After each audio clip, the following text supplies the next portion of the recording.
Goundamani சாயல்ல Santhanam, Vadivelu சாயல்ல Suri காமெடியன்களை tension செய்யும் கோடம்பாக்கம்.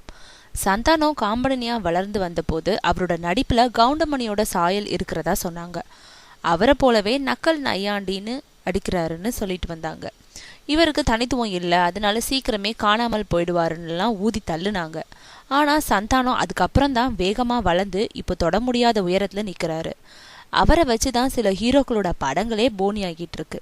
இந்த நிலையில இப்போ வளர்ந்து கொண்டிருக்கும் இன்னொரு காமெடியனான பரோட்டா சூரியையும் அவரோட நடிப்புல வடிவேலுவோட சாயல் இருக்கிறதா கோடம்பாக்கத்துல சிலர் தப்பட்டம் அடிச்சிட்டு வராங்க. ஆனா இந்த செய்தி சூரியோட காதுகளுக்கு போன போது அவர் எந்த டென்ஷனையும் காட்டல. மாறா, நான் ஒன்னும் பிறவி கலைஞன் இல்ல, சாதாரண குடும்பத்துல பிறந்தவன், சினிமாவை பார்த்துதான் நடிப்பை கத்துக்கிட்டேன். நாகேஷ், சுருளிராஜன், கவுண்டமணி, வடிவேலு என எல்லோருடைய நடிப்பையும் ரசிச்சிருக்கேன். அதனால என்னோட நடிப்புல அவங்களோட சாயல் என்னையும் அறியாம வெளிப்படலாம். அது ஒன்றும் அத்தனை தவறான விஷயம் இல்லையே. முன்னோடிகள் தானே நமக்கு நடிப்பை கத்து தந்தவங்க. அந்த வகையில வடிவேலோட நடிப்பை போல ஏன் நடிப்பும் இருக்குதுன்னு சொன்னா அது பெருமைக்குரிய விஷயம்தான்.